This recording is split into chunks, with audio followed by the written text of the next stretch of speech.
السلام علیکم ناظرین، میں ہوں ذوالفقار راحت۔ ناظرین، آج مجھے بات کرنی ہے پرائم منسٹر کے کرپشن کے خلاف بیانیے کے حوالے سے۔ آج اس سے پہلے کہ میں آج تازہ ترین اس واردات کو بے نقاب کروں جو عمران خان کے ایک وزیر نے ڈالی ہے، اور انہوں نے عجیب و غریب کرپشن کی غضب کہانی کی بنیاد رکھی ہے، جس کی وجہ سے عمران خان کی حکومت اور عمران خان کی ذات کے اوپر بھی ایک عجیب و غریب داغ لگا ہے۔ اس سے پہلے کہ میں اس بڑے وفاقی وزیر کی کرپشن کا اور سارے اسکینڈل کا ذکر کروں، میں تھوڑا سا بیک گراؤنڈ کا ذکر کرنا چاہتا ہوں عمران خان کے کرپشن کے خلاف بیانیے کے حوالے سے۔ عمران خان نے جب اس بیانیے کی بات کی، جب کرپشن کے خلاف انہوں نے اس بیانیے کو بڑی شد و مت کے ساتھ پیش کیا، تو بہت سارے لوگوں نے کہا کہ یہ ممکن ہی نہیں کہ روایتی لوگوں کے ساتھ چل کر عمران خان کرپشن کے اس بیانیے کو لے کر چل سکے۔ بہت سارے لوگ ایسے آئیں گے جو عمران خان کے نام پہ دیہڑیاں لگائیں گے، عمران خان کے نام پہ کرپشن کریں گے، پی ٹی آئی کو بیچیں گے، ان کی حکومت کو بیچیں گے، لہٰذا عمران خان کے لیے بہت مشکل ہے۔ لیکن عمران خان ڈٹے رہے اور وہ یہ کہتے رہے کہ وہ کرپشن کے معاملے پہ زیرو ٹالرنس رکھیں گے، بلکہ ساتھ ہی ساتھ انہوں نے یہ بھی کہنا شروع کر دیا کہ ان کے نزدیک جو آئیڈیل سسٹم ہے کرپشن کے حوالے سے وہ چائنا کا ہے، جس میں آپ کو یاد ہوگا کہ جو کرپٹ شخص پکڑا جاتا ہے اس کو گولی مار دی جاتی ہے، اور جو 9-10 روپے گولی کے خرچ ہوتے ہیں وہ بھی ان کے لواحقین سے لیے جاتے ہیں۔ تو وہ بار بار کہتے رہے کہ یہ ایک آئیڈیل سسٹم ہے، تو لہٰذا کرپشن کے خلاف ان کی جو سوچ تھی، جو بیانیہ تھا، وہ بہت واضح تھا۔ پارٹی کی بنیاد جب انہوں نے رکھی تو پارٹی کے اندر ان کے کچھ عزیزوں کارب، کچھ دوستوں نے پارٹی کی ٹکٹیں بیچنا شروع کر دی۔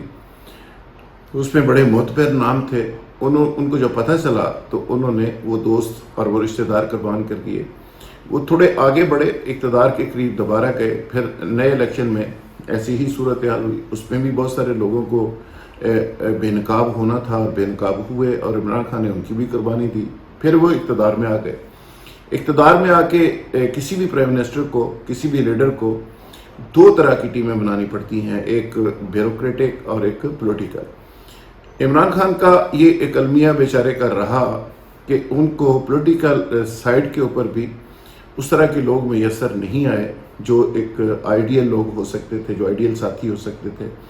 اور بیوروکریٹک سائڈ کے اوپر بھی کچھ ایسے ہی لوگ ملے جو روایتی ان تمام کرپشن کے معاملات میں الجھے ہوئے تھے، پھنسے ہوئے تھے، اور بری طرح سے ان میں دنسے ہوئے تھے۔ بہت سارے بیوروکریٹک سائڈ کے اوپر لوگ بے نقاب ہوئے، بہت سارے لوگوں کی ان کو قربانی دینا پڑی۔ لیکن 2-3 چیزیں ایسی ہیں جن کا میں ذکر کر کے پھر بڑھوں گا تازہ ترین ایک وفاقی وزیر کی واردات کی طرف۔ ایک تو زلفی بخاری کا واقعہ ایسا واقعہ ہے کہ جس پہ عمران خان کے قریبی حلقے کہتے ہیں کہ وہ بہت زیادہ پریشان ہے، یعنی ان کا خیال ہے کہ وہ سوچ بھی نہیں سکتے تھے کہ زلفی بخاری کسی قسم کی کرپشن میں ملوث ہو سکتے ہیں۔ ان کا خیال تھا کہ زلفی بخاری ان کے بڑے معتمد ساتھی تھے، اور وہ ہمیشہ کہا کرتے تھے کہ وہ ان کا ساتھ دینے آئے ہیں، ہاتھ بٹانے آئے ہیں، اور ساتھ کھڑا ہونے آئے ہیں۔ وہ کسی قسم کا لالچ نہیں رکھتے، کسی قسم کی واردات پہ بلیو نہیں رکھتے۔ دوسرا صدمہ ان کو جہانگیر ترین صاحب کی صورت میں سامنے آیا، اور اس صدمے کے بعد بھی عمران خان صاحب یہ کہتے ہوئے پائے گئے کہ جہانگیر ترین صاحب صبر کر لیتے، میری گورنمنٹ کے دوران یہ وارداتیں نہ کرتے، ورنہ تو شروع سے ان کو کون روک سکا ہے۔ وہ نواز شریف کا دور ہو، وہ زرداری صاحب کا دور ہو، ہر دور کے اندر جہانگیر ترین صاحب کا نیٹ ورک چلتا رہا، تو اب پھر بھی چل سکتا تھا۔ لیکن میرے وہ دوست تھے، میں نے ان کو بڑی اعلیٰ پوزیشن دی ہوئی تھی۔ اسی طرح کیانی صاحب نے بھی ایک واردات ڈالی، اس طرح ان کے اور بھی بہت سارے دوستوں نے وارداتیں ڈالی۔ لیکن کمال یہ ہے عمران خان صاحب کا کہ وہ سارے چیزوں کا نوٹس بھی لیتے رہے، اپنے تئیں جتنی ان کی پولیٹیکل طاقت تھی، جس طرح کا بلیک میلنگ کا ایک سسٹم تھا، جس طرح کی پارٹی کی ان کی اکثریت تھی، اس کے اندر رہتے ہوئے بغیر کسی طرح کا کمپرومائز کرتے ہوئے وہ اس پہ ایکشن لیتے رہے، کیس بنتے رہے، نیب میں ریفرنس چلتے رہے، اور ساتھ ہی ساتھ وہ اسی بلیک میلنگ میں آگے بڑھتے رہے۔ آج جو بنیادی ذکر کرنا چاہوں گا میں جس واقعہ کا، ابھی تو میں نے بیک گراؤنڈ پیش کیا، وہ اعظم سواتی صاحب ہیں، پاکستان ریلوے کے وزیر ہیں، بارش ہیں، امیر آدمی ہیں اور پیسے ویسے کا ان کو ایشو نہیں ہے۔ پہلے ایک دفعہ وزارت کے ایک ایشو میں، ایک سکینڈل میں وزارت گنوا بیٹھے، دوبارہ وزیر بنے، عمران خان صاحب کے ابتدائی دنوں سے ساتھی ہیں۔ اب انہوں نے ریلوے کے وزیر بننے کے بعد ریلوے کا ایک واحد ایک ادارہ تھا، وہ Royal palm golf and country club تھا جو پرافٹ میں جا رہا تھا، جس کے ہزاروں ممبرز تھے اور ایک ممبر کم از کم 1.5 سے 2 ملین روپے ادا کر کے ممبر بنتا تھا، اور اس ادارے کی اتنی کریڈیبلٹی بن گئی۔ پرائیویٹ سیکٹر میں ایک بڑی پارٹی نے اس کو چلایا، بنایا، اور مشرف صاحب نے اس پارٹی کو اس کی لیز دی تھی، یا اسی دور میں جاوید اشرف صاحب جو ریلوے کے چیئرمین تھے، ریلوے کے آل اینڈ آل تھے، منسٹر تھے، انہوں نے اپنے دور میں یہ پروسیس کیا، اور مشرف صاحب نے اس معاملے کو سپورٹ کیا، اور پرائیویٹ سیکٹر میں ایک خاصی ڈیولپمنٹ ہوئی، اور لاہور کے لوگوں کو ایک زبردست تفریح بھی میسر آئی۔ یعنی یہ کلب پرافٹ میں بھی تھا، اور فوڈ اینڈ بیوریج کے اندر آپ حیران ہوں گے کہ میں یہ سن کے، میرے لیے بھی یہ بڑی شاکنگ نیوز تھی کہ ایک دن میں 8 فنکشن، جمعہ، ہفتہ اتوار، 8 سے 9 فنکشن وہاں ہوا کرتے تھے، بڑی بڑی مارکیز تھی وہاں پہ۔ تو یہ کروڑوں روپے یہ ادارہ کما رہا تھا، اور لوگ وہاں پہ کام کرنے والے لوگ بھی خوش تھے، ممبرز بھی خوش تھے، فیملیز بھی جاتی تھیں، کھانے بھی ہوتے تھے، پلیئرز میٹنگز بھی ہوتی تھیں، اور سب لوگ خوش تھے۔ لاہور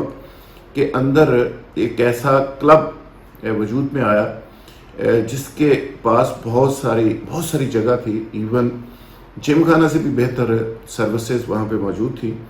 تو لوگ ایک طرح سے وہاں پہ جا کے انجوائے کرتے تھے۔ اس سے پہلے سعد رفیق صاحب نے اس پہ پنجے گاڑنے کی کوشش کی، ان کو ریزسٹنس ملی اور یہ کلب بچ گیا، لیکن عملاً یہ کلب پرائیویٹ سیکٹر سے ریلوے کے پاس آ گیا۔ پھر اعظم سواتی صاحب وزیر بنے تو انہوں نے اپنے ایک ذاتی دوست شاہ رخ نامی ایک ذاتی دوست جو امریکہ میں مقیم تھے، اور اعظم سواتی صاحب جب امریکہ میں جاتے تھے تو شاہ رخ صاحب ان کی وہاں پہ ظاہر خدمت کرتے تھے، تو شاہ رخ صاحب سے بڑی قریبی دوستی تھی سواتی صاحب کی۔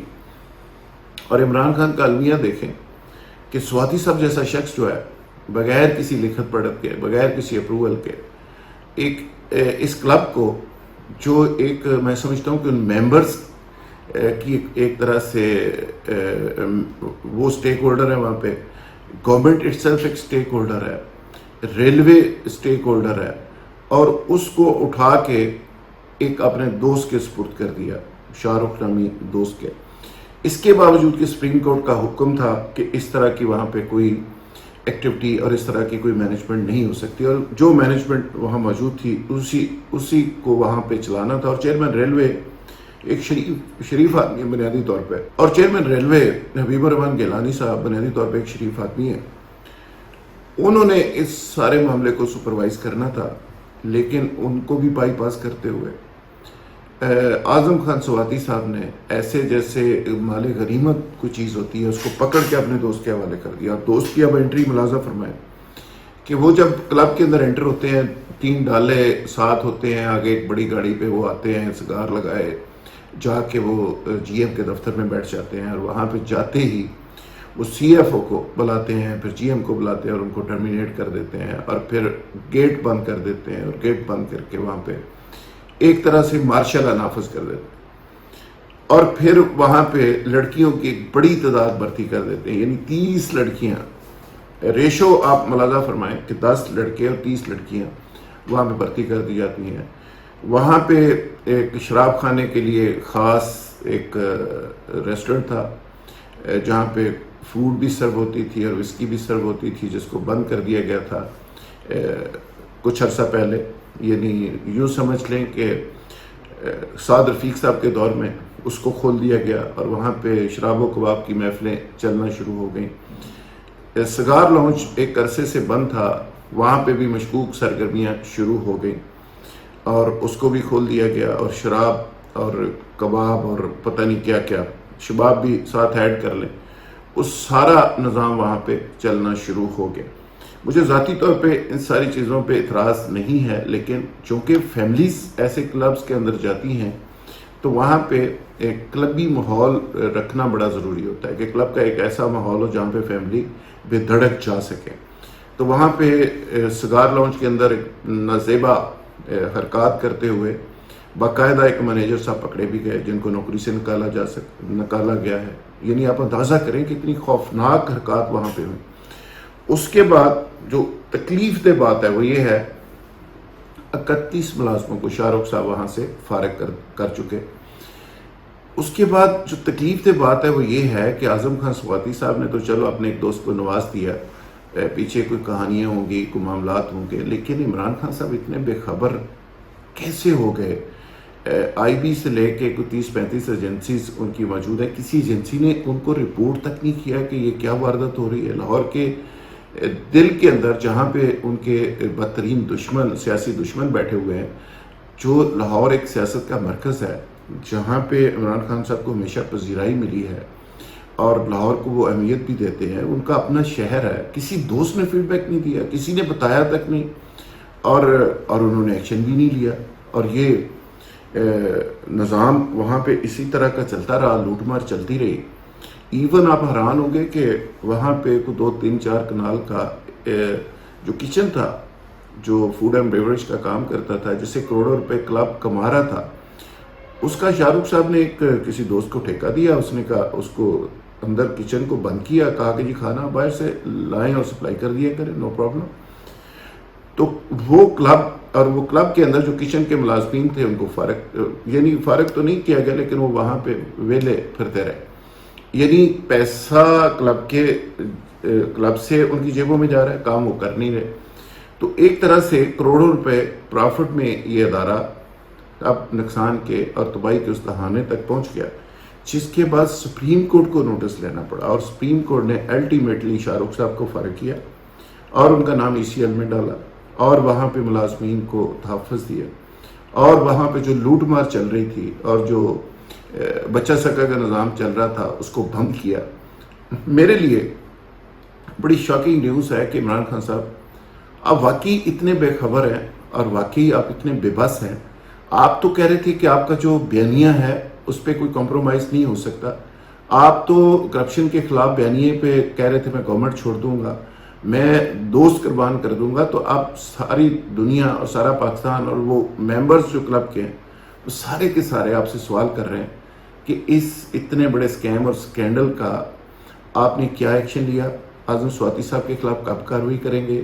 یہ شاہ رخ صاحب ہیں کون؟ اس کے بارے میں کب حقائق عوام کے سامنے آئیں گے؟ چلو سپریم کورٹ کی تو مہربانی ہے کہ انہوں نے اس کلب کو واگزار کروایا ایسے لوگوں سے جو وہاں پہ لوٹ مار کر رہے تھے، جو قبضہ کر کے بیٹھے ہوئے تھے. یعنی اتنی اندھیر نگری عمران خان صاحب کیسے ہو گئی کہ آپ بات کر رہے ہیں کہ کرپشن کے خلاف نیریٹو کی، اور آپ کے ہوتے ہوئے ایک شخص وہاں پہ آتا ہے بغیر کسی آرڈر کے، بغیر کسی منظوری کے، بغیر کسی ریٹن تحریر، اور وہ آگے بھی جتنے احکامات چلاتا ہے وہ بھی زبانی چلاتا ہے. تو اس طرح لاہور کے اندر جو پاکستان کا، پنجاب کا دل ہے، پاکستان کا دل ہے، اور لاہور کے دل کے اندر، لاہور کے وسط کے اندر یہ کلب ہے، اور وہاں پہ بڑے انفلوئنشل لوگ اس کے ممبر ہیں، اور وہاں پہ یہ لوٹ مار دن دہاڑے چلتی رہی اور آپ کو پتہ تک نہیں چلا. تو اگر اس طرح کی آپ نے حکومت چلانی ہے اور کرپشن کے نیریٹو کے حوالے سے یہی رزلٹس آنے ہیں، تو کم از کم حکومت، میں تو یہ نہیں کہہ سکتا کہ آپ چھوڑ دیں، وہ آپ کی مرضی ہے، نہ چھوڑیں، لیکن کرپشن کے خلاف جو نیریٹو کی بات آپ کرتے ہیں کم از کم وہ ضرور آپ کرنا بند کر دیں. بہت شکریہ.